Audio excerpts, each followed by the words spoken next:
हाँ जी मेरे सी इंटरमीडिएट बच्चों, very very good morning, good evening, good afternoon. की हाल है सर जी? मौज बहार है? नहीं सर, मौज बहार तो नहीं है, एग्जाम है नियर बाय। आप बताओ आप क्या करने आए हो? सर जी हमारा चल रहा था जीएसटी रजिस्ट्रेशन, में मैंने आपके साथ अभी तक पार्ट 1 डिस्कस किया था। कुछ बेसिक सेक्शन 22 से लेके 25 26 तक बातें करी थी कि रजिस्ट्रेशन किसको कराना है, रजिस्ट्रेशन किसको नहीं कराना है, और अगर कराना है तो उसका प्रोसीजर क्या है। तो पहला पार्ट आपके साथ हो चुका था। आज अपना सीट फिर से पकड़ लो एक कोने में और मेरे साथ बैठ जाओ आगे की कहानी करने के लिए। आज हम रजिस्ट्रेशन की बाकी जो बची हुई कहानी है उसे खत्म करेंगे और इस चैप्टर को टाटा बाय बाय करेंगे। मस्त तरीके से रिवाइज करेंगे, रिलैक्स हो जाओ, बिल्कुल आराम से, कोई जल्दीबाजी नहीं है। क्लियर है? तो अगर आपने अभी तक, पहली बात, अगर आपने अभी तक रजिस्ट्रेशन का पहला वाला पार्ट नहीं देखा है तो मेरे लाल, मेरे पीले, मेरे हरे, पहले जाओ और रजिस्ट्रेशन का फर्स्ट पार्ट देखो, क्योंकि कांच की कहानी आगे तभी समझ आएगी।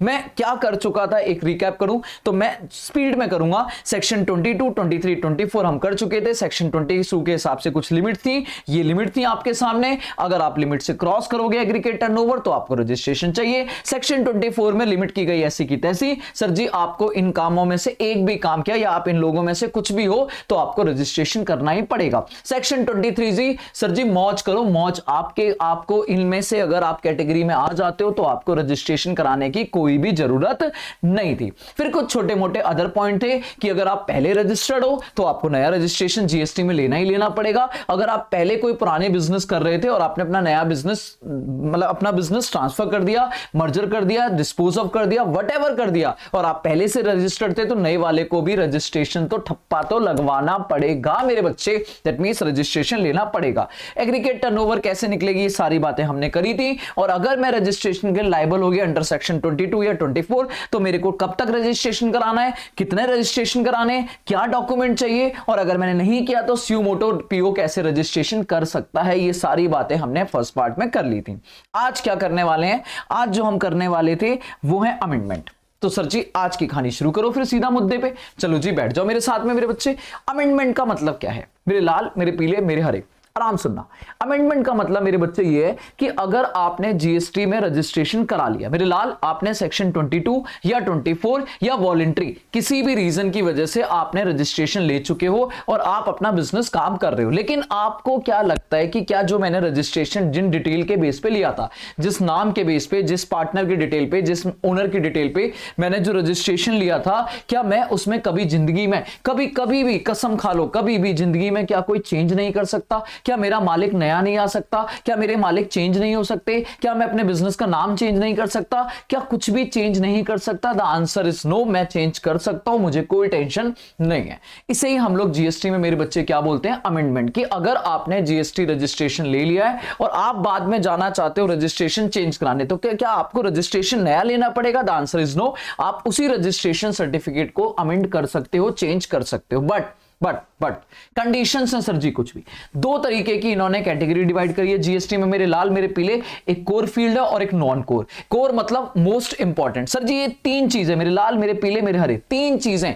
आप अपने बिजनेस का लीगल नेम, आप अपने मालिक या डायरेक्टर की डिटेल में एडिशन डिटेल, एडिशन या डिलीशन आना, नया पार्टनर आ रहा है या पुराना पार्टनर जा रहा है, या आप अपने बिजनेस का एड्रेस। अगर आप इन तीन चीजों को चेंज करना चाहते हो तो इन्हें बोला जाएगा कोर फील्ड। कि भैया ये आपके बिजनेस के मेन इंपॉर्टेंट मुद्दे हैं सर जी, इन पर तो हमें नजर चाहिए। क्या आपने सच में ऐसा किया भी है या नहीं किया, हम चेक करेंगे। क्लियर है? हम ऐसे ही चेंज नहीं करने देंगे। दैट मींस तीन चीजें मेरे बच्चे, क्या? नाम, आपके बिजनेस का नाम, आपके मालिक की डिटेल और आपका बिजनेस का एड्रेस। ये तीन चीजें कोर फील्ड हैं। इनके अलावा बाकी सारी चीजें कोर, नॉन कोर हैं। आपका ईमेल एड्रेस, आपका फोन वगैरह, आपकी जो भी चीजें वो सारी नॉन कोर हैं। इसके लिए आपको कोई अप्रूवल जरूरत नहीं है। आप जब मन करे आप अपना रजिस्ट्रेशन एक ओटीपी के थ्रू कर सकते हो, कोई टेंशन नहीं। दैट इज चेंज करो, चेंज जितनी बार चेंज करना है करो। बट कोर फील्ड को चेंज करने के लिए प्रोसीजर है, तो वही प्रोसीजर हम पढ़ने वाले। पर याद रखना मेरे लाल, इसको मैं अलग से भी पढ़ा दूंगा।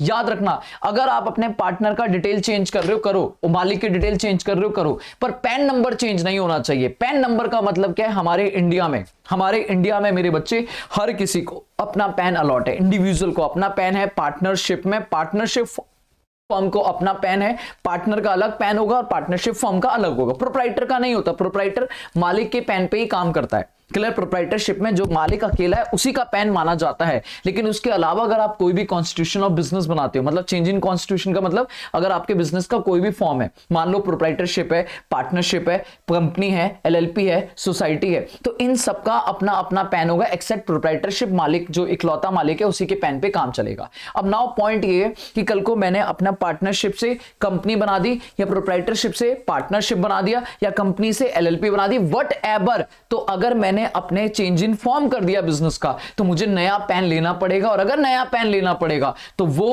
आपको रजिस्ट्रेशन दोबारा कराना पड़ेगा, क्योंकि इंडिया में रजिस्ट्रेशन जो जीएसटी वो पैन बेस है। मतलब अगर मेरे पैन में चेंज आ रहा है, मतलब पैन नंबर ही चेंज हो रहा है, क्या कब से पैन नंबर चेंज होगा, जब मैं अपने फॉर्म चेंज कर रहा हूं कि मैंने कहा भैया अभी फॉर्म चेंज करते हैं और नई फॉर्म बना लेते हैं, क्लियर है, तो वो जो पुरानी फॉर्म है उसका पैन कैंसिल करना पड़ेगा, मतलब उसका जीएसटी कैंसिल करना पड़ेगा और नया जीएसटी लेना पड़ेगा। अगर आपने बोला प्रोप्राइटरशिप से कंपनी बना लेते हैं तो प्रोप्राइटरशिप का जो पैन है उसके रजिस्ट्रेशन कैंसिल करना पड़ेगा और कंपनी के लिए नया पैन लेके नया रजिस्ट्रेशन लेना पड़ेगा।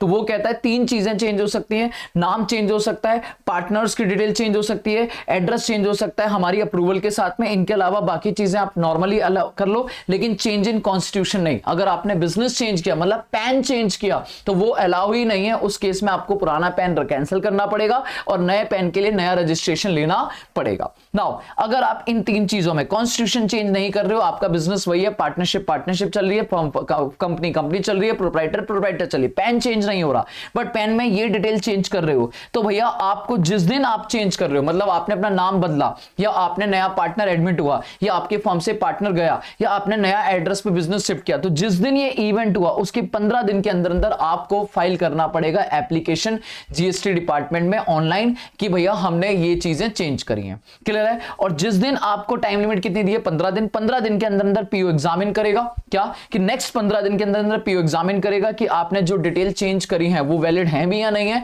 आपने उसके सपोर्टिंग डॉक्यूमेंट लगा दिए, जैसे आपने एड्रेस चेंज किया तो आपका जो नया एड्रेस है, जो आपका नया एड्रेस है उसका रेंट एग्रीमेंट वगैरह उसकी डिटेल आप सबमिट करोगे। आपने नए पार्टनर को एडमिट करा तो आपको नए पार्टनर की डिटेल देनी पड़ेगी कि भैया हमने ये नया पार्टनर ऐड किया। अगर आपने बिजनेस नेम चेंज किया तो आपको नए बिजनेस नेम पे विजिटिंग कार्ड वगैरह आपको डिटेल देनी पड़ेगी और पीओ को 15 दिन में टाइम मिलेगा कि वो उन चीजों को चेक करेगा। अगर वो सेटिस्फाई हुआ तो वो आपको नया आरसी अलॉट कर देगा जिसमें नई डिटेल्स होंगी। और अगर आपको लगता है नहीं कुछ गड़बड़ है, इंफॉर्मेशन अभी कंप्लीट नहीं है मेरे बच्चे, तो वो कैंसिल कैसे जी कैसे अपॉर्चुनिटी ऑफ बीइंग हर्ड बोले तो शो कॉस्ट नोटिस देगा।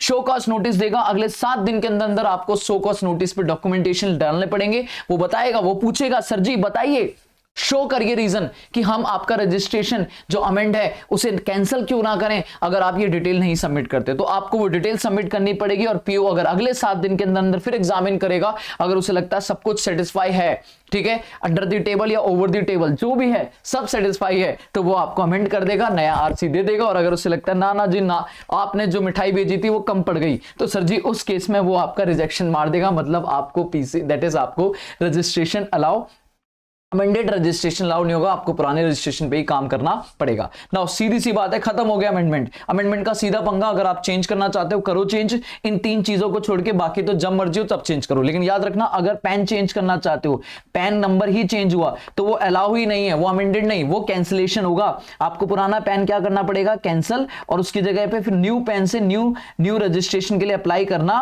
पड़ेगा, क्लियर है। नए पैन के लिए नए रजिस्ट्रेशन अप्लाई करना पड़ेगा। इन तीनों चीजों के लिए आपको जिस दिन ये 3 चीज चेंज होंगी 15 दिन मिलेंगे, 15 दिन में आप एप्लीकेशन फाइल करोगे, पीओ 15 दिन में एग्जामिन करेगा, ठीक है तो ओके, वरना 7 दिन का शो कॉस्ट नोटिस देगा, शो नोटिस में 7 दिन का रिप्लाई, 7 दिन के रिप्लाई के बाद पीओ 7 दिन के अंदर आपको यस और नो भेज देगा। खत्म हो गया अमेंडमेंट। नाउ मुद्दा आते हैं कैंसिलेशन, द मोस्ट इंपॉर्टेंट मुद्दा मेरे बच्चे, मोस्ट इंपॉर्टेंट, ठीक है।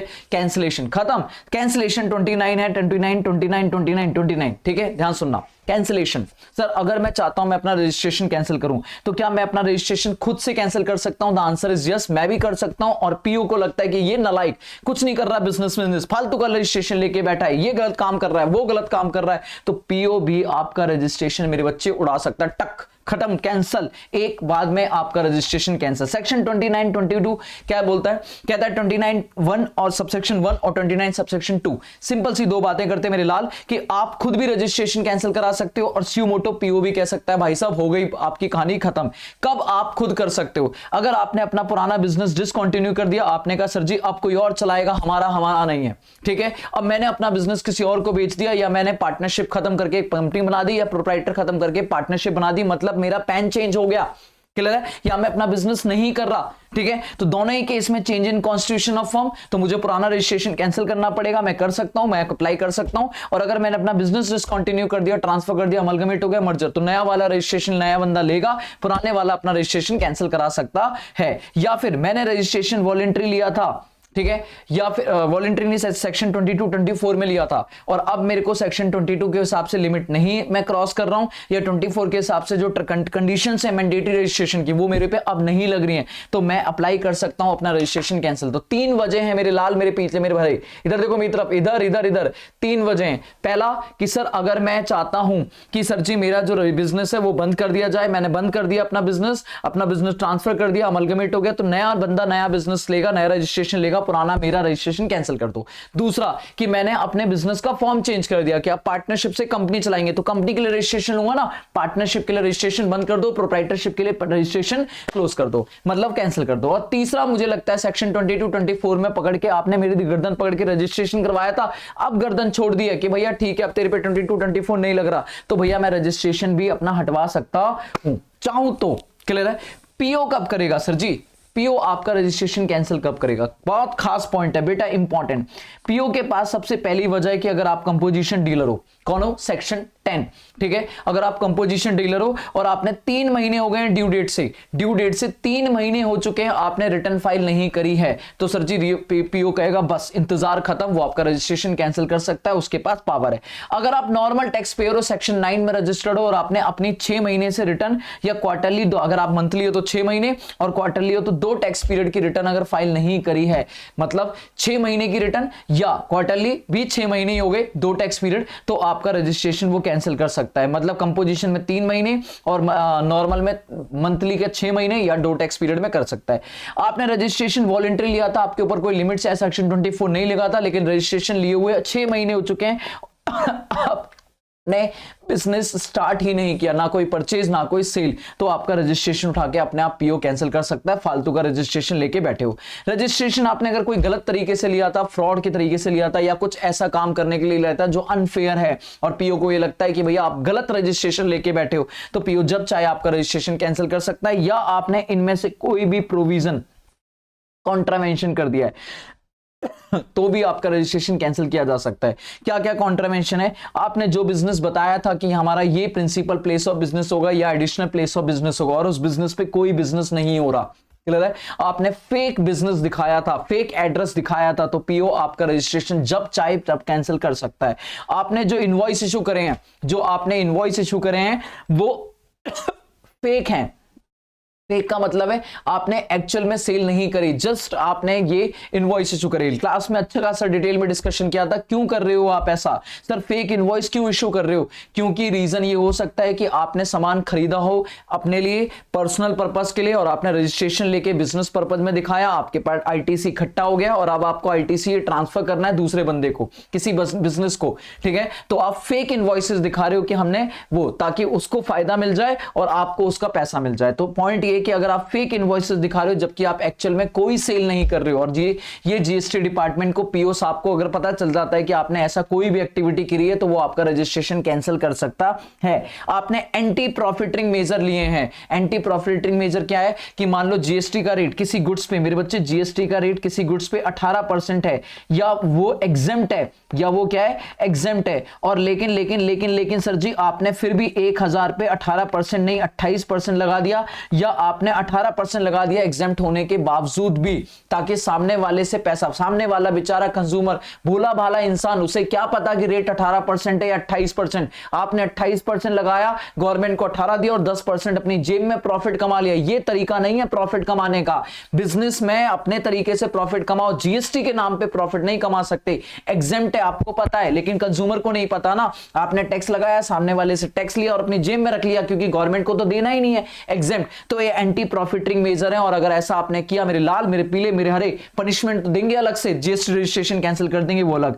आपने सेक्शन 10A या 86B की वायलेशन करी, 10A मतलब 3B फाइल नहीं करा टाइम पर, या आपने 86B बोले तो आपने 99% का जो आपका 50 लाख से ऊपर, याद है ना 86B, जिसमें 50 लाख से ऊपर की अगर आपकी सेल है तो आपको 99% आईटीसी अलाउ है, 1% आपको कैश में ही देना पड़ेगा। बट आपने कैश में 1 रुपए भी नहीं दिया तो उस केस में भी जीएसटी डिपार्टमेंट आपका रजिस्ट्रेशन कैंसिल कर सकता है। और आपने जो आईटीसी अवेल किया, वो in violation of section 16, section 16 हमने पढ़ा है, आईटीसी जाके रिवाइज कर लो सर जी, रिवीजन डाला हुआ है, ठीक है। आईटीसी में अगर आपने रजिस्ट्रेशन लेना था तो आपको सेक्शन 16 फॉलो करना पड़ेगा। कुछ कंडीशंस हैं वहां पर, आपके पास इनवॉइस होना चाहिए, बहुत सारी कंडीशन है। अगर उनमें से एक भी कंडीशन आपने पीट दी तो आपको रजिस्ट्रेशन कैंसिल मार दिया जाएगा। नाउ पॉइंट ये कि आपने इनमें से कोई भी एक्टिविटी करी तो पीओ आपका रजिस्ट्रेशन कैंसिल कर देगा, और अगर ये 3 एक्टिविटी करी तो आप खुद भी रजिस्ट्रेशन कैंसिल कर सकते हो। अब कुछ बातें हैं कि अगर आप रजिस्ट्रेशन कैंसिल कराना चाहते हो, प्रोसीजर क्या है वो अलग से भी पढ़ेंगे, क्या प्रोसीजर है। बट इधर आओ सर, अगर आप रजिस्ट्रेशन खुद कैंसिल कराना चाहते हो तो आपको पहले कुछ बातों का ध्यान रखना पड़ेगा। सबसे पहली बात, अगर आपका कोई भी टैक्स लायबिलिटी, ड्यूज, इंटरेस्ट वगैरह कुछ भी बनता है, मान लो आज आपका रजिस्ट्रेशन कैंसिल हुआ, आज डेट कितनी है, आज डेट है 20 नवंबर। मैंने कहा आज डेट है 20 नवंबर, तो याद रखना 20 नवंबर से पहले का अगर कोई भी आपका टैक्स डिमांड लायबिलिटी कुछ भी निकल के आती है तो वो आपको पे करनी पड़ेगी। इवन ये डिमांड 20 नवंबर से पहले निकली है, 20 नवंबर के बाद आप मना नहीं कर सकते। मतलब जिस दिन रजिस्ट्रेशन कैंसिल हुआ है उस दिन तक की आपकी कोई भी लायबिलिटी, इवन बाद में भी और पहले कभी भी निकले, कोई फर्क नहीं पड़ता, आपको पे करनी पड़ेगी। मतलब टैक्स मान लो 20 नवंबर को मेरा रजिस्ट्रेशन कैंसिल हो गया, लेकिन अगले साल मेरे पास एक डिमांड नोटिस आ गया कि भैया आपने सितंबर की गलत टैक्स पे किया था, आपको टैक्स देना पड़ेगा। तो क्या मैं मना कर सकता हूं? द आंसर इज नो, मुझे टैक्स देना पड़ेगा, क्योंकि वो मेरे रजिस्ट्रेशन कैंसिल करने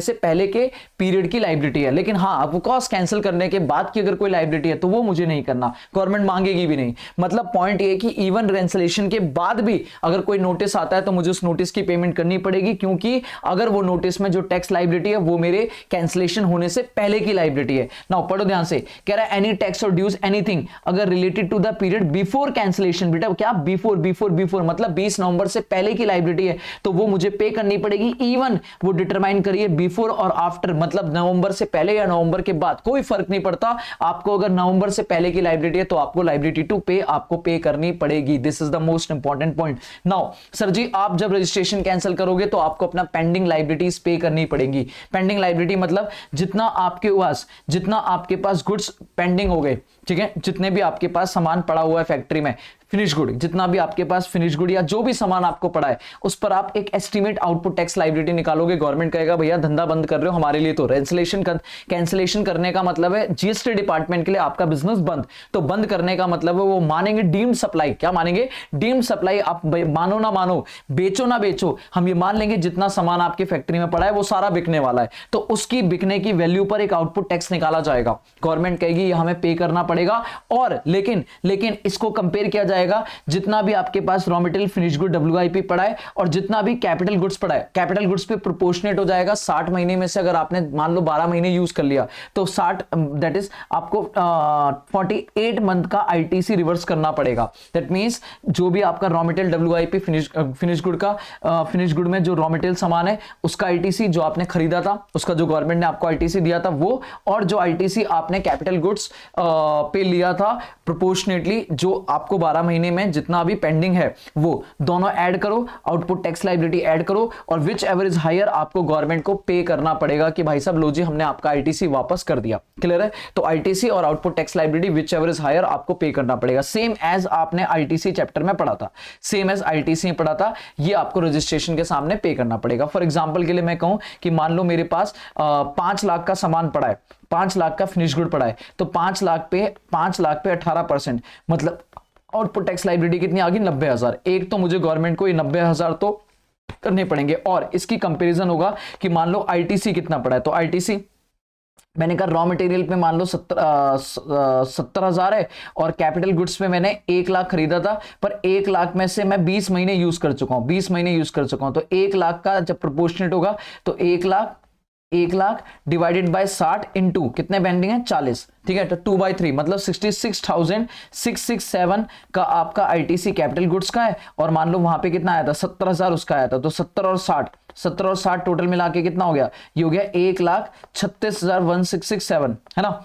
दैट इज 1,36,667 और 90,000 आउटपुट टैक्स लायबिलिटी आया था। तो आउटपुट टैक्स लायबिलिटी और प्लस और 1,36,667 रुपीज का आपका आईटीसी, तो विच एवर इज हायर आपको ये पे करना पड़ेगा गवर्नमेंट को कि सर जी ये लो जी टैक्स ले लो, ठीक है, तो कोई टेंशन वाली बात नहीं है। तो यहां पर ये काम खत्म कि आपको कब रजिस्ट्रेशन के लिए कैंसिल कर सकते हो खुद से, कब पीओ कैंसिल करेगा, और जब कैंसिल करेगा तो अपनी लायबिलिटी का पूरा करके चलना है। लायबिलिटी आपकी ऐसे डिसाइड होगी कि आपका जितना आउटपुट टैक्स लायबिलिटी वो, और जितना उस टाइम पे सामान आपके रॉ मटेरियल फिनिश गुड आपके डब्ल्यूआईपी में जितना रॉ मटेरियल सामान पड़ा और कैपिटल गुड्स पड़ा आपकी फैक्ट्री में, उसका ITC which ever is higher जो निकलेगा वो गवर्नमेंट को पे करना पड़ेगा। इवन ये लायबिलिटी वो बाद में भी निकाल सकते हैं, अगर उन्हें लगता है कि आपने गलत लायबिलिटी पे करी है, तो जब तक कैंसिलेशन हो रहा है तब तक की लायबिलिटी वो कभी भी निकाल सकते हैं और आपको पे करना पड़ेगा। आप ये नहीं बोल सकते कि हमारा तो रजिस्ट्रेशन कैंसिल हो गया, आपको पे करना पड़ेगा। नाउ सर जी आप कैंसिलेशन का प्रोसीजर क्या होगा, जैसे कैंसिलेशन होगा तो आपके सामने 3 सिचुएशन आएंगी, ठीक है।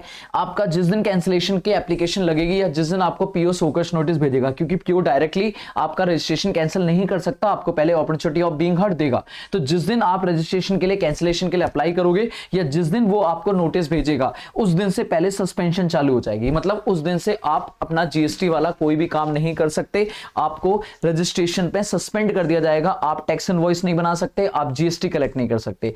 अब सस्पेंशन की बात प्लीज ध्यान सुनना, अगर मैंने वॉलंटरी रजिस्ट्रेशन कैंसिल किया, ठीक है, मैंने अप्लाई किया, तो उसी दिन से सस्पेंशन चालू हो जाएगी। और जब ये रजिस्ट्रेशन कैंसिल होगा, मान लो 2 ही सिचुएशन होगी ना, कि मैंने रजिस्ट्रेशन के लिए अप्लाई किया, तो अप्लाई करते ही मान लो आज 20 तारीख को मैंने अप्लाई किया, तो 20 नवंबर को ही, जैसे मैं यहां पे ना पेन यूज कर लेता हूं, ठीक है, मान लो मैंने अप्लाई किया 20 नवंबर को अप्लाई किया, या मेरे को नोटिस आया, या मेरे को गवर्नमेंट का नोटिस आया कि भैया मुझे रजिस्ट्रेशन क्या करना है, कैंसिल करना है, ठीक है, तो उसी दिन से क्या हो जाएगा सर जी, सस्पेंशन स्टार्ट हो जाएगी, इसी दिन से सस्पेंशन क्या हो जाएगी, स्टार्ट। अब मेरे बच्चे अब होगा क्या, यहां 2 सिचुएशन होंगी, ठीक है, या तो एक मान लो सब कुछ होने के बाद, प्रोसेस वगैरह होने के बाद 15 दिसंबर को लेटर आया, 15 दिसंबर को फाइनल लेटर आया पीओ का कि भैया हो सब कुछ हो गया, अपॉर्चुनिटी बीइंग हर्ड वगैरह सब चेक करने के बाद 15 दिसंबर को लेटर आया, और लेटर 2 तरीके का होगा, या तो वो कहेंगे कैंसिलेशन हो गया, डन, कैंसिलेशन डन, उन्होंने आपका रजिस्ट्रेशन कैंसिल कर दिया।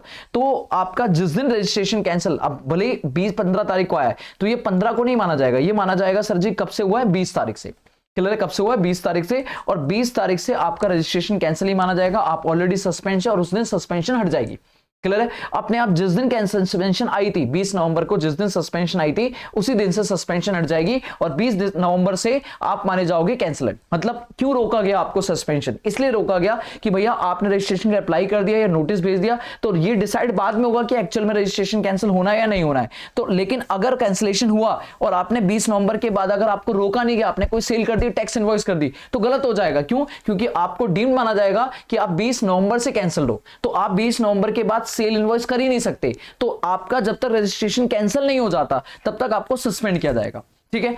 लेकिन सर तो सस्पेंड क्यों किया जा रहा है, फाइनली रोक दिया जाए, सस्पेंड लेकर जा रहा है कि अगर मान लो 15 दिसंबर को लड़ाई बड़ाई हुई और फाइनली हुआ कि नहीं आपका रजिस्ट्रेशन कैंसिल नहीं होगा, आपका रजिस्ट्रेशन मेरे बच्चे कैंसिल नहीं होगा, है ना, तो उस टाइम क्या होगा, उस टाइम 20 नवंबर से ही आपका रजिस्ट्रेशन की सस्पेंशन भी हट जाएगी और आपको एक्टिव माना जाएगा, और आप 20 तारीख से लेके 15 दिसंबर तक जितनी आपने सेल करी है उनके लिए आप रिवाइज टैक्स इनवॉइस इशू कर सकते हो, क्लियर है। मतलब आपको रोका गया है कि भैया 15 तारीख को फाइनल डिसीजन हो जाने दो, एक फाइनल डिसीजन हो जाने दो, अगर कैंसिलेशन तो आपको कुछ नहीं करना, और अगर कैंसिलेशन नहीं हुआ तो भैया इन दिन का आप रिवाइज टैक्स इनवॉइस इशू कर लेना, क्लियर है। तो रिवोकेशन का सॉरी सस्पेंशन का जो अल्टीमेट लेना देना है वो ये है कि सस्पेंशन जिस दिन आता है, किस दिन आता है, जिस दिन एप्लीकेशन आएगी या जिस दिन पीओ नोटिस भेजेगा उस दिन सस्पेंशन आएगा। और मजे की बात है कैंसिलेशन उसी दिन से होगा जिस दिन से मैंने एप्लीकेशन करी है, एप्लीकेशन में कोई डेट लिखी है, और उसी दिन से जिस दिन कैंसिलेशन माना जाएगा, जिस दिन आपका कैंसिलेशन माना जाएगा उसी दिन से सस्पेंशन हट जाएगा। मतलब रोका जाएगा आपको सिर्फ प्रोसीजर पार्ट के लिए कि जब तक प्रोसीजर चल रहा है, जब तक कैंसिलेशन की प्रोसीडिंग चल रही है तब तक आप सस्पेंडेड हो। सस्पेंडेड वही है कि भैया आपकी प्रोसीडिंग एक बार फाइनल हो जाने दो, जैसे ही फाइनल हो जाएगी आपका सस्पेंशन हट जाएगा। क्लियर है। नाउ अब एक बार पढ़ते हैं पार्ट पे। वॉलेंटरी कैंसिलेशन क्या है कि आप जिस दिन आपका कोई भी इवेंट होगा, आपने बिजनेस बंद कर दिया या आपने बिजनेस को ट्रांसफर कर दिया या आपने कॉन्स्टिट्यूशन चेंज किया, तो जिस दिन आपका इवेंट हुआ है उसके 30 दिन के अंदर अंदर आपको पीओ को एप्लीकेशन डालनी पड़ेगी कि सर जी हमारा रजिस्ट्रेशन कैंसिल कर दो, हमें या तो नया रजिस्ट्रेशन दे दो दूसरे नंबर पे, या हमने भैया बिजनेस चलाना ही नहीं है उसको दो, हमें कोई लेना देना नहीं है। ठीक है। तो जिस दिन इवेंट होगा उसके 30 दिन के अंदर अंदर आपको अप्लाई करना पड़ेगा for the cancellation of registration. ठीक है। और इसमें आप अपनी डिटेल वगैरह बढ़ा लोगे कि भैया हमारे पास क्या raw material, WIP, finish good और कितनी लाइबिलिटी वगैरह, पेमेंट सब निपटा दोगे कि भैया लो जी एप्लीकेशन के साथ में पेमेंट सब ले लो, हमसे कुछ भी रिश्ता नाता मत रखना। क्लियर है। पीओ चेक करेगा कि सब कुछ ठीक है, और अगर उसे लगा सब कुछ ठीक है तो वो 30 दिन के अंदर अंदर, जिस दिन एप्लीकेशन आई है उसके 30 दिन के अंदर अंदर आपका रजिस्ट्रेशन कैंसिलेशन ओके कर देगा कि भैया ठीक है, जाओ मौज करो, एंजॉय सर जी एंजॉय। नाउ इसमें तो कोई दिक्कत नहीं है, आपको कोई अपॉर्चुनिटी भींगड़ वगैरह की बात नहीं। लेकिन अगर पीओ ने बोला तो पीओ के पास कोई ऐसा नहीं है कि इस दिन करेगा, पीओ जब चाहेगा वो आपको एक शो कॉज नोटिस इशू कर सकता है कि भाई साहब सर जी ओ हेलो रजिस्ट्रेशन कैंसिल कर रहे हैं हम आपका, ठीक है बताओ आपने रिटर्न भरी नहीं, आपने ये भरा नहीं, आपने वो करा नहीं, तो सर जी आपका रजिस्ट्रेशन कैंसिल। अब आपकी जिम्मेदारी है कि वो नोटिस भेजेगा, of course show cause notice, आपको उसके नोटिस का 7 दिन, ज्यादा नहीं, वहां 30 दिन थे, यहां 7 दिन के अंदर अंदर रिप्लाई करना पड़ेगा। पीओ एग्जामिन करेगा, पीओ को थोड़ा 30 दिन मिलेंगे कि अगर वो लगता है कि आपने जो भी आपकी लाइबिलिटी वगैरह थी, रिटर्न वगैरह थी, वो अगर आपने भर दी, ठीक है, आपने टैक्स लाइबिलिटी पे कर दी, सब कुछ अपना काम ठीक कर दिया, इफ यस सब कुछ ठीक हो गया तो आपकी वो कैंसिलेशन प्रोसीडिंग ड्रॉप कर देगा, आप नॉर्मल माने जाओगे। और अगर उसे लगा कि ना ना ना ना ना ये नालायक है, ये नहीं कुछ कर रहा, तो वो आपका कैंसिलेशन ऑर्डर पास कर देगा। क्लियर है। तो सिंपल सी बात है, टाइम लिमिट याद रखना, 7 दिन के अंदर अंदर शो कॉज नोटिस का रिप्लाई करना है और पीओ 30 दिन के अंदर अंदर आपका फाइनल डिसीजन सुना देगा। ठीक है सर जी, रजिस्ट्रेशन सस्पेंड कब माना जाएगा? जिस दिन से आपने date of suspension application submit करी है या आपने जिस दिन मांगी है कैंसिलेशन में वॉलंटरी। मतलब मान लो आज आपने एप्लीकेशन सबमिट करी और उसमें कोई कैंसिलेशन डेट नहीं है, तो आज 20 नवंबर से आपका सस्पेंशन चालू हो जाएगा। या आपने नोट एप्लीकेशन तो आज डाली बट आपने कहा 1 दिसंबर से रजिस्ट्रेशन कैंसिल कर दो हमारा, 1 दिसंबर से, तो 1 दिसंबर तक नॉर्मल काम चलेगा, उसके बाद आपका विच एवर इज लेटर, मतलब 1 दिसंबर से आपका कैंसिलेशन माना जाएगा। क्लियर है। 1 दिसंबर से आपकी सस्पेंशन स्टार्ट हो जाएगी। स्यूमोटो का मतलब यही है कि सस्पेंशन पीओ डिसाइड करेगा। जिस दिन आपको पीओ को लगता है कि भाई नोटिस तो भेज दिया बट अभी इसको चलने दो, हम बताएंगे कब से सस्पेंशन करना है, तो जिस दिन वो पीओ डिसाइड करेगा उस दिन से सस्पेंशन चालू होगी। ठीक है। सस्पेंशन कब तक रहेगी? ऑफ कोर्स सस्पेंशन में क्या आपको नहीं कर सकते, आप टैक्सेबल सप्लाई नहीं कर सकते, आप टैक्स इनवॉइस नहीं इशू कर सकते, आप रिटर्न फाइल नहीं कर सकते, मतलब जीएसटी वाले जैसे एक भी काम नहीं कर सकते। क्लियर है। खत्म, कैंसिलेशन सस्पेंशन खत्म। नाउ अगर आपका रजिस्ट्रेशन पीओ ने कैंसिल कर दिया, सर स्यूमोटो कैंसिल कर दिया और आपको लगा रहे यार ये क्या बात हुई, हम तो सब कुछ ठीक कर देंगे, तो अगर आपने स्यूमोटो रजिस्ट्रेशन कैंसिल कर दिया तो आप एक एप्लीकेशन फाइल कर सकते हो। अब ये 30 दिन नहीं होगी, 90 दिन होगी, इसकी लिमिट बढ़ा गई है, अमेंडमेंट है।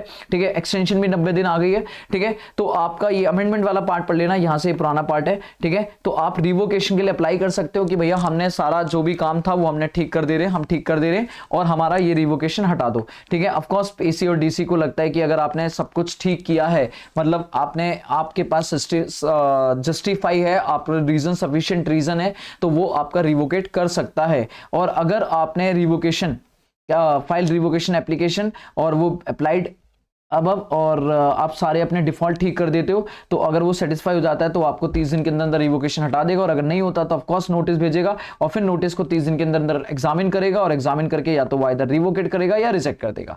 मतलब पॉइंट यहाँ पे 30 दिन का है। नॉर्मली ये टाइम लिमिट चेंज हो चुकी है, तो आप अमेंडेड वाली टाइम लिमिट पढ़ लेना। ठीक है। अमेंडमेंट वाली वीडियो मैंने डाल रखी है, कोई दिक्कत वाली 90 दिन का वहां पीरियड है, थोड़ा सा डिटेल में है तो वहां पढ़ लेना। ठीक है। तो रिवोकेशन सिंपल ये है कि अगर स्यूमोटो पीओ रजिस्ट्रेशन कैंसिल करता है तो उस केस में आपको लगता है कि आपकी गलती है, बट आपके लिए सिचुएशन ऐसी थी कि आप नहीं कर पाए, रिटर्न सबमिट नहीं कर पाए, ये काम नहीं कर पाए, तो आप एप्लीकेशन लगा दो कि भाई साहब सर जी हो गया, गलती हो गई मालिक, ठीक है। तो जिस दिन आपका कैंसिलेशन ऑर्डर आया उसके 90 दिन के अंदर अंदर आप अप्लाई कर दो रिवोकेशन के लिए और अपने सारी गलतियां सुधार दो, ठीक है। ये 90 दिन आपको एसीडीसी और अलाउ कर देगा कि 90 दिन की, अगर आपका 180 दिन मिल जाएगा आपको, ठीक है। नाउ पॉइंट ये है कि आपकी एप्लीकेशन सबमिट होगी, फिर ये नॉर्मल है कि पीओ 30 दिन के अंदर अंदर एग्जामिन करेगा, अगर उससे सबको ठीक लग रहा है तो ठीक है, वरना नोटिस भेज देगा, नोटिस के अंदर 30 दिन के अंदर अंदर वो आपको नोटिस भेजेगा, फिर आपको 7 दिन के अंदर अंदर रिप्लाई करना है, और फिर पीओ को 30 दिन के अंदर अंदर या तो रिवोकेशन हटा देगा, रिवोकेशन डाल देगा कि भैया ठीक है हटाओ इसका रजिस्ट्रेशन, कैंसिल नहीं होगा कैंसिलेशन, नॉर्मल काम चालू होगा। और अगर उसे लगता है कि नहीं नहीं नहीं इसका तो कैंसिल होना ही चाहिए, तो वो आपका दोबारा से रिवोकेशन भी रिजेक्ट कर देगा कि भाई साहब ऐसा है, कोई रिवोकेशन नहीं होगा, ठीक है। खत्म सर जी रजिस्ट्रेशन चैप्टर, बस इतना सा चैप्टर है, क्लियर है, इतना सा चैप्टर है। ऑलमोस्ट आप करोगे काम तो यहाँ पे आज चीजें आएंगी, ठीक है। मैं इसके कुछ क्वेश्चंस दिखाता हूँ आपके, ठीक है, आपको कुछ क्वेश्चन दिखाता हूँ, ठीक है, जो रजिस्ट्रेशन। चलो जी, तो कुछ क्वेश्चन करते हैं, है ना, रजिस्ट्रेशन ये हमारा, और देखते हैं कुछ बड़े बड़े क्वेश्चंस हमारे सामने, जो भी रजिस्ट्रेशंस वगैरह होंगी सारी निपटा देंगे, है ना। तो सर जी यहाँ तक तो कुछ भी नहीं है, और इसके बाद हमारे पास यहाँ तक भी ये सब पढ़ लिया, इलस्ट्रेशन, ठीक है। जल्दी जल्दी देखना, कह रहा है एग्जामिन विद रीजन, ठीक है। सर जी अपने सामने काम करते हैं, कह रहा है examine with reason whether registration is required और नहीं, ठीक है। आदव कंप्यूटर्स हैं और गुजरात के हैं सर जी। गुजरात देखा जाए तो कोई अपना कोई भी स्पेसिफाइड स्टेट नहीं है, वो कंप्यूटर मेंटेनेंस सर्विस दे रहे हैं। सर्विस बोले तो सर जी 20 लाख। अदर स्टेट जिनमें मणिपुर मिजोरम वगैरह नहीं है वगैरह नहीं है, तो 20 लाख की लिमिट है। और एग्रीगेट टर्नओवर इनकी कितनी है, 15 लाख, जिसमें बोथ इंटरस्टेट और इंट्रास्टेट सप्लाई है। तो सर सर्विस में इंटरस्टेट पे भी कोई दिक्कत नहीं है, ठीक है। इसका मतलब रजिस्ट्रेशन चाहिए नॉर्मली। अगर देखो इंटर गुड्स होता और ये इंटरस्टेट होती तो उसको मैंडेटरी रजिस्ट्रेशन चाहिए होता, लेकिन सर्विस के केस में ये लिमिट है 10 लाख और 20 लाख, 10 लाख एमएमटी और 20 लाख नॉर्मल बाकी सारे स्टेट। तो इसकी टर्नओवर 15 लाख से कम है, हैंस रजिस्ट्रेशन इसको नहीं चाहिए। तो आप यहां बोलोगे registration is not required too even though it's engage in interest, क्योंकि सप्लाई के सर्विस के केस में इसको एंगेज नहीं है, ठीक है। सॉफ्ट विंग है, वेस्ट बंगाल के हैं, अगेन स्पेसिफाइड स्टेट तो नहीं है, ठीक है। एक्सक्लूसिवली ट्रेडिंग इन गारमेंट, मतलब गुड्स में डील कर रहे हैं और ये अपनी टैक्सेबल सप्लाई करते हैं वेरियस स्टेट ऑफ इंडिया, ठीक है, from its outlet in West Bengal. इनकी एग्रीगेट टर्नओवर 35 लाख है। अगर देखा जाए गुड्स की डील करें तो गुड्स में आपकी जो लिमिट है other than state, other than notified goods, तो आपकी लिमिट 40 लाख है। बट दिक्कत ये कि ये क्या कर रहे हैं, सप्लाई करना है taxable goods in various state of India, मतलब एक स्टेट में नहीं अलग अलग स्टेट में सामान बेच रहे हैं। तो इसका मतलब इंटर स्टेट सेल कर रहे हैं, इंटर स्टेट सप्लाई कर रहे हैं, हेंस इनको रजिस्ट्रेशन के लिए लिमिट नहीं मिलेगी। इनके लिए आपको रजिस्ट्रेशन मैंडेटरी लेना पड़ेगा, क्यों, क्योंकि ये engage interstate supply of goods, clear है। आगे चलते हैं sir, limit section 2 compulsory registration के ऊपर क्वेश्चन है। कह रहा मीनू एक सप्लायर है महाराष्ट्र का, exclusively engage in supply of potatoes produce out of cultivation her own land. बेटा अपनी जमीन से खुद मेरे बच्चे सर आलू उगा रहा है, तो बताओ क्या करें उसका, विद इन महाराष्ट्र और ऑल्सो आउटसाइड, कुछ भी करे सर जी। एग्रीकल्चरिस्ट अगर अपनी लैंड से कुछ उगा रहा है तो उसको कोई रजिस्ट्रेशन लेने की जरूरत नहीं है। जीनू ऑयल गुजरात के engage in supply machine oil as well as petrol. Petrol बेटा पेट्रोल हमारा क्या है, पेट्रोल हमारा नॉन टैक्सेबल सप्लाई है, नॉन टैक्सेबल सप्लाई। ऑयल भी बेच रहे हैं, पेट्रोल भी बेच रहे हैं। फर्दर इंट्रास्टेट सर्विस भी कर रहे हैं, रिफाइन ऑफ ऑयल टू, सब कुछ कर रहे हैं। कह रहा है सर जी हम पेट्रोल ऑयल वगैरह सब बेचेंगे, उनको रिफाइनिंग की सर्विस भी देंगे। टर्नओवर जो इनकी है, जो टर्नओवर है इनकी, वो मशीन ऑयल की कितनी है 10 लाख, पेट्रोल की कितनी है 5 लाख और सर्विस की कितनी है 6 लाख। अगर देखा जाए तो टोटल कितनी होगी 10 प्लस 5 15 प्लस 6 21 लाख की टर्नओवर होगी। एग्रीगेट टर्नओवर से कोई लेना देना नहीं है सर। एग्रीगेट टर्नओवर तो चाहे एग्जेम्प्ट है चाहे टैक्सेबल है, सब कुछ मिला के होने वाली है। 21 लाख की टर्नओवर है। अब इन पे लिमिट क्या लगेगी, इन पे लिमिट क्या लगेगी सर, ये कर रहे हैं sir ji engaged in the goods and service, तो इनके ऊपर लिमिट लगेगी 20 लाख और 20 लाख से ऊपर है, दैट मींस इन्हें रजिस्ट्रेशन लेना पड़ेगा। देखो Meenu engage in exclusively supply है, तो इसके लिए उसकी टर्नओवर एक्सीड कर रही है, इवन एक्सीड कर रही है, उसे कोई भी रजिस्ट्रेशन लेने की जरूरत नहीं है। इस बंदे की बात करें तो सेक्शन 24 है। पूरी कहानी पढ़ने के बाद मैं ये बोलूंगा गुजरात हमारी 20 लाख की लिमिट में आएगा और इसकी एग्रीकल्चर टर्नओवर में इंक्लूड होगा सब कुछ, कोई टेंशन वाली बात नहीं है। इसकी लिमिट जो है 21 लाख है और 20 लाख से ऊपर है, हेंस इसको रजिस्ट्रेशन लेना पड़ेगा सर जी, रजिस्ट्रेशन लेना पड़ेगा। नाउ तीसरा केस, अच्छा तीन केस थे। कह रहा है सर जी टिल्लू, ओहो टिल्लू एक वर्किंग एजेंट है और वो टैक्सेबल सप्लाई कर रहा है, एजेंट ऑफ टिक्कू का जो रजिस्टर्ड टैक्सेबल सप्लाई है। तो टिल्लू एजेंट है किसका, टैक्सेबल टैक्सेबल प्रिंसिपल का और टैक्सेबल सप्लाई कर रहा है, ठीक है। नाउ उसकी एग्रीगेट टर्नओवर एक्सीड नहीं कर रही, क्या लेना देना, इनवॉइस कस्टमर को टिल्लू अपने नाम पे काट रहा है, तीनों कंडीशन पूरी हुई। पहला वो टैक्सेबल सप्लाई कर रहा है, दूसरा उसका प्रिंसिपल टैक्सेबल है, और तीसरा अपने नाम पे इनवॉइस काट रहा है। सर जी मैंडेटरी रजिस्ट्रेशन लेना पड़ेगा। टिल्लू टिल्लू रजिस्ट्रेशन पर कहां जाएगा, टिल्लू को रजिस्ट्रेशन लेना तो पड़ेगा, टिल्लू मैंडेटरी रजिस्ट्रेशन लेना पड़ेगा। खत्म, आगे आते हैं, ठीक है। लो जी मेरे लाल, मेरे पीले, मेरे हरे, ठीक है। ये सारा पार्ट वही है, नॉर्मल है, ठीक है। यहाँ पे ठीक है, ये कुछ अमेंडमेंट वाले पार्ट भी आए हैं यहाँ पे, ठीक है। तो ये मैंने अमेंडमेंट की क्लास अलग से लगाई हुई है, तो उसमें देख लेना एक बार जाके, ठीक है। यहाँ पर कुछ क्वेश्चन है, एक और देख लेते हैं। इफेक्टिव डेट ऑफ रजिस्ट्रेशन, अच्छा ये वाला पॉइंट क्या है, इफेक्टिव डेट का क्या है कि आपने रजिस्ट्रेशन लिया, तो नाउ अगर आपने विद इन टाइम ले लिया, विद इन टाइम मतलब बोले तो 30 दिन के अंदर जो आपको टाइम दिया गया था, अगर आपने उसके अंदर रजिस्ट्रेशन ले लिया, तो आपका रजिस्ट्रेशन कभी भी मिला हो, आपको पीओ ने कभी भी रजिस्ट्रेशन दिया हो, कितने दिन बाद भी, लेकिन आपका इफेक्टिव माना जाएगा कब से, जिस दिन आप लायबल थे उसी दिन से आपको आईटीसी मिलना शुरू हो जाएगा, सारी फैसिलिटी आपके लिए अवेलेबल हो जाएंगी। बट अगर आपने 30 दिन के अंदर रजिस्ट्रेशन नहीं लिया, 30 दिन के बाद लिया, ठीक है, या आपने वॉलंटरी रजिस्ट्रेशन लिया, आप लायबल थे ही नहीं, तो उस केस में आपको जिस दिन रजिस्ट्रेशन ग्रांट हुआ है उस दिन से आपको बेनिफिट मिलने शुरू होंगे। दैट मींस कह रहा है aggregate turnover Varun industry Mumbai जो एक्सीड कर रहा था 40 लाख 1 अगस्त को, मतलब 1 अगस्त को आप लायबल हो गए थे रजिस्ट्रेशन के लिए, लेकिन आपने मैन्युफैक्चर मुंबई वगैरह में करता है, गुड्स में डील करता है, उससे लेना देना, आपने एप्लीकेशन डाली वो 20 अगस्त को,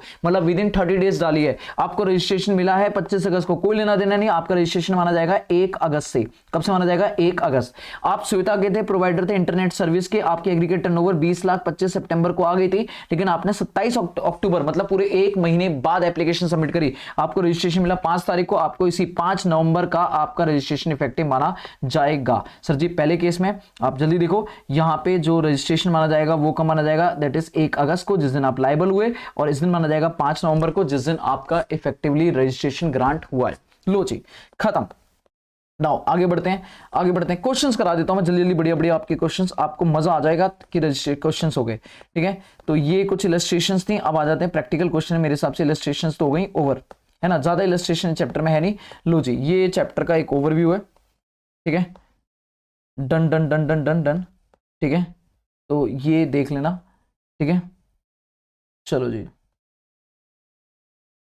ठीक है, ये कुछ क्वेश्चंस हैं, जैसे यहाँ पे फिर कोई क्वेश्चन है, कह रहा है आपका रजिस्ट्रेशन इफेक्टिव कब से माना जाएगा, अगर आप Dhampur footwear industry limited Delhi के हो और आपकी टर्नओवर लिमिट 40 लाख से एक्सीड कर गई है, कब, 1 सितंबर को, आपने 20 सितंबर को रिटर्न फाइल करी, रजिस्ट्रेशन 25, तो आपका 1 सितंबर ही डिटेल मानी जाएगी। क्लियर है, आपने 20 लाख एक्सीड होगी 25 अक्टूबर, आपने 27 नवंबर को करा, सेम डिट्टो क्वेश्चन है, तो आपका 30 दिन के बाद हुआ, तो आपकी रजिस्ट्रेशन इफेक्टिव डेट यहां से मानी जाएगी। आगे चलो, कह रहा है sir ji in order to grant the registration एक पर्सन के पास पैन नंबर होना चाहिए, बट इसकी कोई एक्सेप्शन है, यस जी जज, एनआर नॉन रेजिडेंट, उसको बिना पैन नंबर के भी काम चल सकता है, पूरी कहानी पढ़ाई थी, अभी देख लो जाके। कह रहा है सर जी बताइए रजिस्ट्रेशन होगा या नहीं होगा, एजेंट है, टैक्सेबल सप्लाई, पहली कंडीशन पूरी हो गई, दूसरा एक other taxable person, principal taxable है, हो गई, और एजेंट की टर्नओवर एक्सीड नहीं कर रही है, लेकिन इनवॉइस वो अपने नाम पे काट रहा है, तो तीसरी कंडीशन पूरी होगी, मतलब उसे रजिस्ट्रेशन मैंडेटरी लेना पड़ेगा। सर जी मैंडेटरी रजिस्ट्रेशन लेना पड़ेगा मेरे बच्चे। अगला हो, कह रहा है एग्रीकल्चर जो अपनी टैक्सेबल सप्लाई कर रहा है, कल्टीवेशन ऑफ लैंड, खुद जमीन को खोद के खुद खेती कर रहा है, कुछ भी टर्नओवर एक्सीड हो जाने दो, no registration required, no registration चाहिए उसको, कोई रजिस्ट्रेशन नहीं, मौज ले मेरे बच्चे, ठीक है। आगे चलो, कह रहा है सर जी प्योर ऑयल दिल्ली का है जो सप्लाई कर रहा है machine oil, high speed diesel बोले तो टैक्सेबल नॉन टैक्सेबल सप्लाई, ठीक है। 5 पेट्रोलियम प्रोडक्ट भूल तो नहीं जाते, petrol, diesel, crude oil, CNG, LPG वगैरह, नेचुरल गैसेस और एविएशन फ्यूल, इन 5 को करोगे आप जीएसटी से बाहर हो सर जी, ठीक है। तो मशीन ऑयल है और आपका प्योर ऑयल अभी तक रजिस्टर्ड नहीं है, कोई बात नहीं। सर जी बताओ टर्नओवर कितनी है आपकी, 15 लाख की आपने ये करी है, 10 लाख का ये करा है, और 10 लाख का ये करा है, हाई स्पीड दिल्ली में, और ये कहां पे करा है, ये करा है supply of machine oil made in the Punjab by Pure Limited from its branch located in Punjab, ठीक है, कोई दिक्कत नहीं है। तो आपकी टर्नओवर टोटल हो गई कितनी, 15-10 कितनी होगी, 25-10